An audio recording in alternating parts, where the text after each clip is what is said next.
إلا الله محمد رسول الله لا إله إلا الله محمد رسول الله. أيها الإخوة والأخوات، السلام عليكم ورحمة الله وبركاته. شما را به اولین برنامه قصه پیامبران خوش آمدید میگوییم. چرا ما پیامبران را انتخاب کردیم؟ زیرا آنها بهترین مردمانند، بهترین کسانی اند در روی زمین. آنها را خداوند برای اصلاح بشریت انتخاب کرده است. اگر وجود آنها نمی بود، مردم در گمراهی و ضلالت می ماندند. چی لازم قصه آنها؟ زیرا که بهترین قصه هاست. خداوند می فرماید: قال الرب عز وجل: نحن نقص عليك احسن القصص. اما مردم امروز گاه از قصه های بشریت تحت تاثیر قرار می گیرند، گاه از تماشای فیلم های خیال احساساتی شده می گیرند، یا اینکه از آن می ترسند، یا اینکه قهرمان های آنها را پیروی می کنند. اما ما درباره بهترین قصه ها و بهترین مردمان سخن می گوییم که پیروی از ایشان واجب است و راهی نجات در پیروی از آنهاست. نحن نقص عليك احسن القصص بما أوحينا إليك هذا القرآن وإن كنت من قبله لمن الغافلين. بهترین قصه ها را با تفسیر از قرآن و سنت برایتان میاریم که هیچ قصه های امت های گذشته ضد آن برآمدن نمی توانند. با ذکر کردن این قصه ها از آن ما پند، حکمت، ایمان و عبرت می‌گیریم. لقد كان في قصصهم عبرة لأولي الألباب ما كان حديثا يفترى ولكن تصديق الذي بين يديه وتفصيل كل شيء وهدى ورحمة لقوم يؤمنون. در قصه های آنها سیر و معجزه هایی است که انسان با خواندن آن در دینش صابر و استوار میماند و در ایمان او هیچ دشمنی رخنه ایجاد کرده نمیتواند. اگرچه هر قدر قوی باشد، با او دشمنی کند و با او به جنگ خیزد و او را دشنام دهد، زیرا او قصه پیامبران میخواند، میداند که چطور در مقابل آنها بایستد. این قصه پیامبران است. در قصه آنها بنده است برای کسانی که صاحب عقل میباشند. اینجا قصه ها، حکایه ها و عبرت های میاریم که در آن بلاها و دعاهایی که خداوند از پیامبران قبول کرده است و میبینیم که چطور امت های گذشته با پیامبرانشان مبارزه میبردند و چگونه خداوند به آنها انبیا میفرستاد. هیچ قومی نیست که به آنها رسول یا نبی نفرستاده باشیم. به این قصه ها گوش اندازیم و عبرت گیریم و با شما از قصه پیامبران شروع میکنیم. قصص الانبیاء.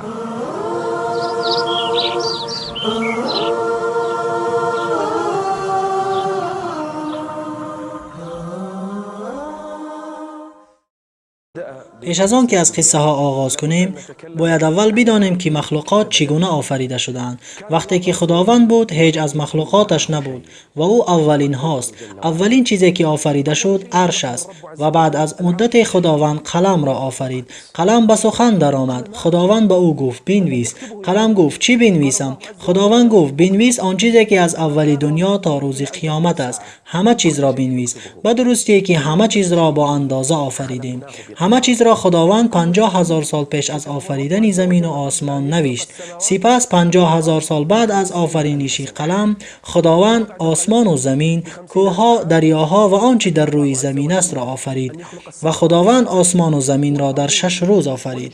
بعد از آفرینش آسمان و زمین، کوهها و بحرها و آفتاب و ماهتاب و آسمان را با ستاره ها زینت دادنش، الله ذوالجلال مخلوق با نام جن در روی زمین آفرید.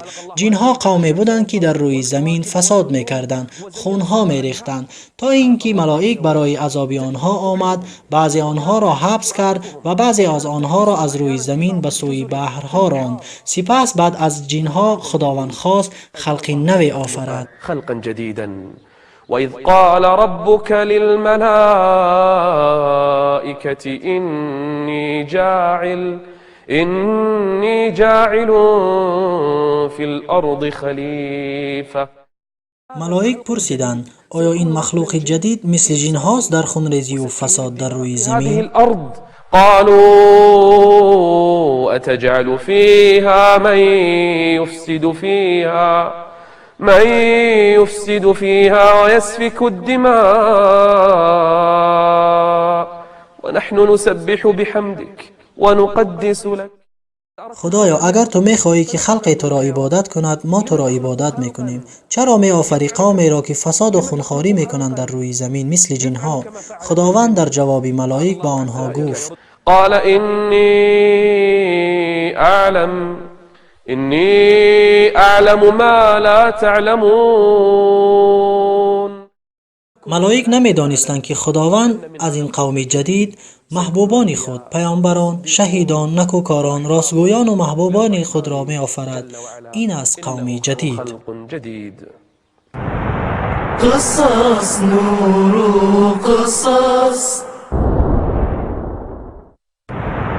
قصص نور قصص حكمة وصبر. هنگامی که خداوند خواست آدم را بیافرد، فرشته ای را امر کرد تا از هر گوشه زمین خاکی را بگیرد. همه خاک ها به هم آمیختند که بعضی از آن خاک سفید، بعضی سرخ و سیاه و زرد بود که آدم از آن آفریده شد. از این سبب رنگ و طبیعت انسان نیز مختلف گشت، بعضی سیاه، بعضی سفید، بعضی زرد و سرخ، بعضی ملایم طینت و بعضی درشت، بعضی پاک طینت و بعضی پلید. آدم در روز جمعه از خاک آفریده شد. بعد آن خاک را به آب آمیختند و لای گشت و مدتی در این حالت بود. از سبب زیاد ایستادنش لای سخت گشت. سپس بوی آن تغییر کرد و لای نرم و هموار شد و بعد از مدت آن لای مثل سفال کاواک و خشک شد. آدم چنین آفریده شد. ولقد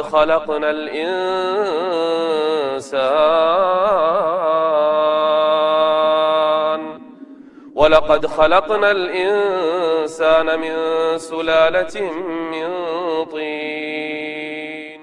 این خاکی که زیر پای ماست اصلی آفرینش ما از اوست. انسان از خاک آفریده شده است، سپس آن خاک لای گشت. وإذ قال ربك للملائكة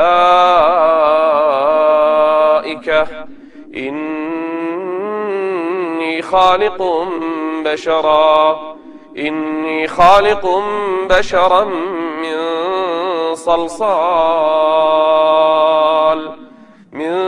صلصال من حمأ مسنون. این است آفرینش آدم. خداوند عزوجل می‌فرماید: فإذا سويته ونفخت فيه من روحي فقعوا له ساجدين. این از اصلی آفرینش آدم. در آن روح را ندمیده بود. مدتی به این حالت ماند. ملائک آن را هر روز با تعجب نگاه می‌کردند و از ترس از خود می‌پرسیدند این چه مخلوقی است و چگونه می‌شده باشد. حتی ابلیس در گرد و اطراف آن دور می‌زد و در شکم او داخل می‌شد و می‌برآمد. آن را نگاه می‌کرد، از او می‌ترسید و او حسد می‌برد و فرشته‌ها می‌گفت او یک مخلوق کاواک و پوچ است، اما پروردگار شما چنین نیست. اگر من ضد او خیزم او را میکشم. ابلیس از حد خود گذشت، اما فرشتگان او را مراقب بودند. و هنگامی که خداوند بر او روح دمید، امر کرد فرشتگان به سجده افتادند. چگونه بر او روح دمید و چی می شود بعد از آفرینش آدم علیه السلام؟ با ما باشید.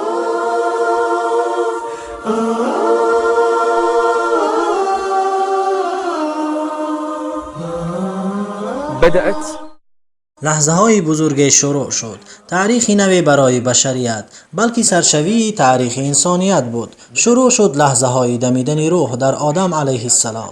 همه در انتظار این رویداد نوی بزرگ بودند، در انتظار جشنی بزرگ. لحظه های دیدنی شروع شد.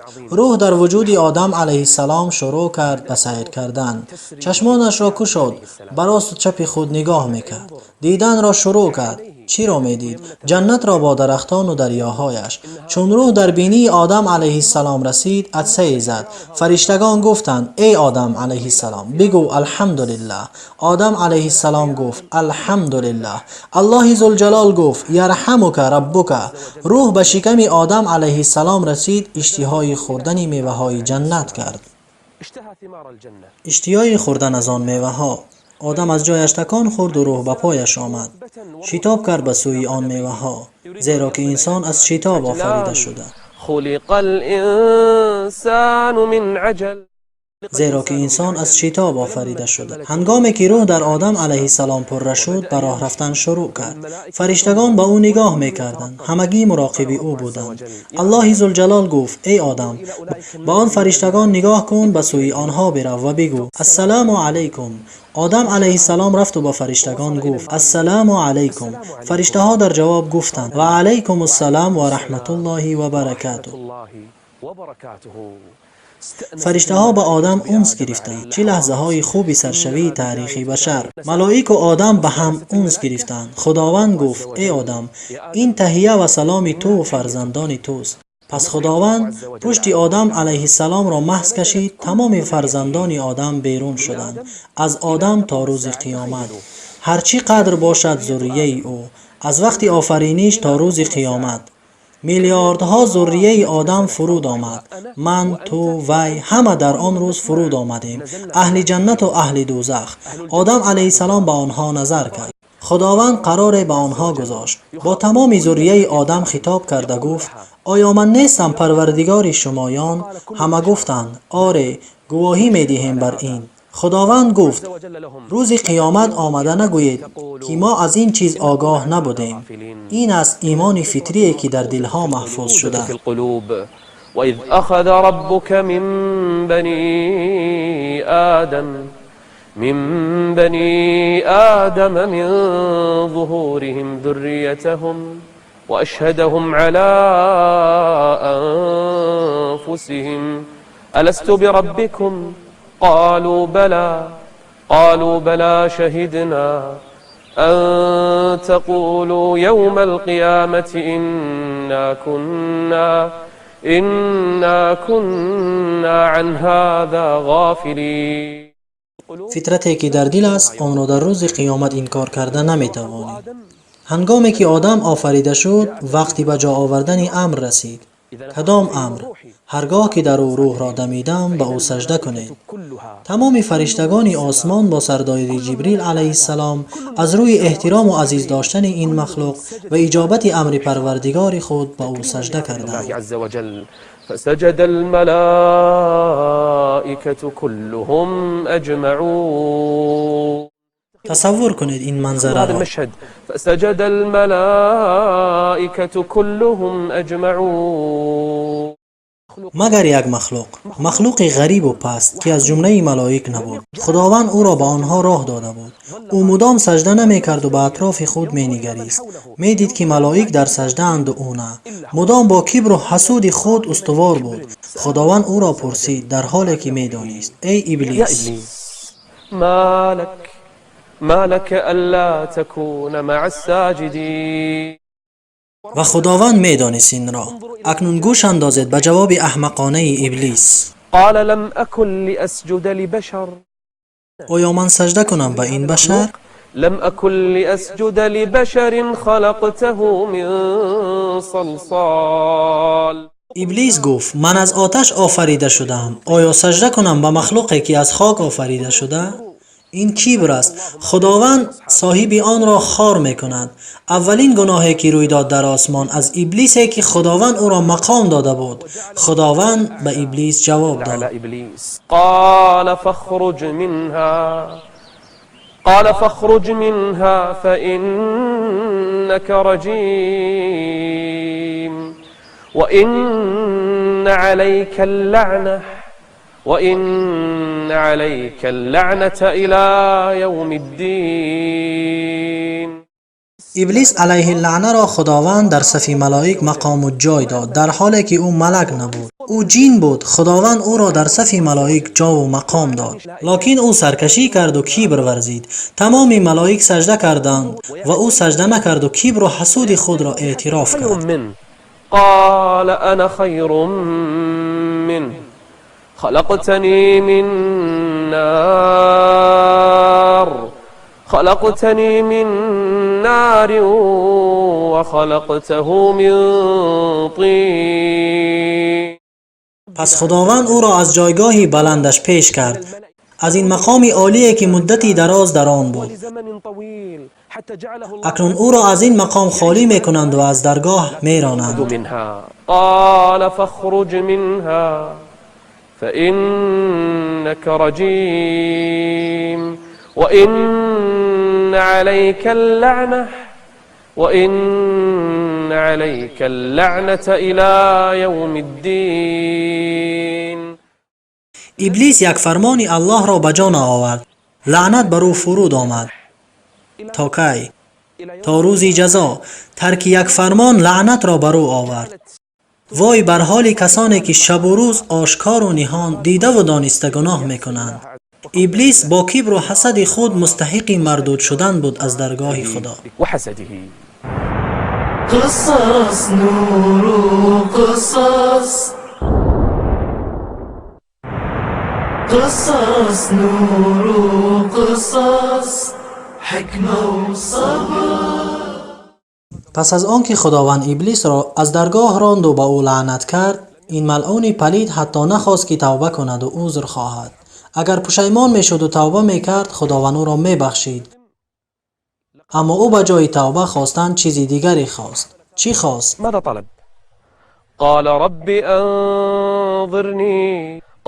انظرني إلى يوم يبعثون.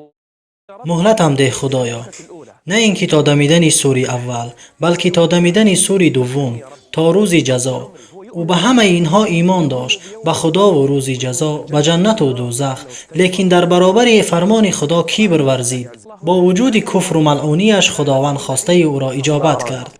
قال إنك من المنظرين. چون خداوند ابلیس را تا روز جزا مهلت داد، ابلیس به خداوند گفت: خدایا، تا روز جزا مهلتم دادی، اکنون من بنی آدم را گمراه میکنم. گفت: خدایا، ثم لآتینهم من بین ایدیهم ومن خلفهم وعن ایمانهم وعن شمائلهم. چرا نگفت از بالایش؟ زیرا که او میدانست الله در بالای آنهاست. ثم لآتینهم من بین ایدیهم ومن خلفهم وعن أيمانهم وعن شمائلهم ولا تجد أكثرهم شاكرين.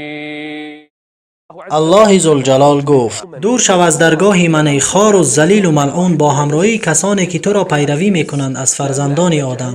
هر آینه جهنم را از تو و پیروانت پر میکنم. و خداوند بر او فرزندان داد در روی زمین که همه ابلیس را پیروی میکنند. او یک لشکری بزرگی از شیطان دارد که همه بر جنگ فرزندان آدم میکوشند. واستفزز من استطعت منهم بصوتك وأجلب عليهم بخيلك ورجلك وشاركهم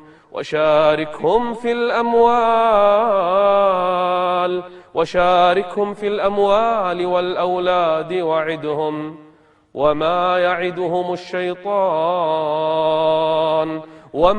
يعدهم الشيطان إلا غرورا.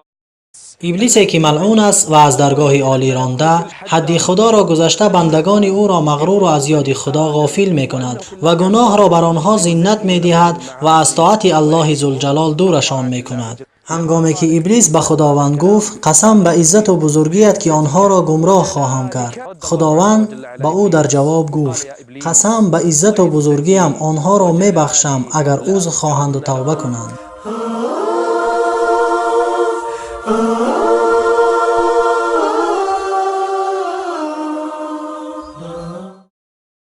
اما آدم علیه السلام را خداوند داخل بهشت کرد. از میوه های آن می خورد و از دریاهایش می نوشید و در سایه درختانش استراحت می کرد. در جنت تو هیچگاه تشنه و گشنه نمی مانی، هیچ غم را نمی بینی. با وجود این همه نعمت ها، آدم علیه السلام خود را تنها حس کرد.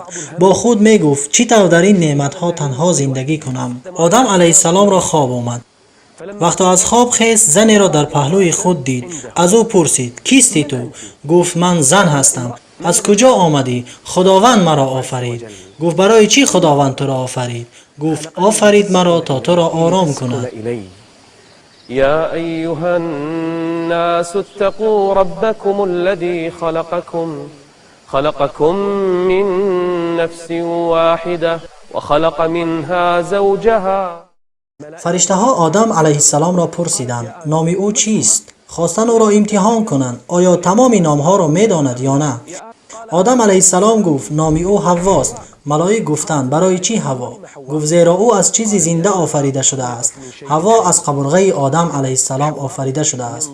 آدم علیه السلام با همراه زوجه‌اش حوا از استفاده کردن نوش و نعمتها، دریاها و درختان و میوه‌ها و دیگر نعمتهای جنت زندگی می‌کرد. ويا آدم اسكن أنت وزوجك الجنة وكلا من حيث شئتم.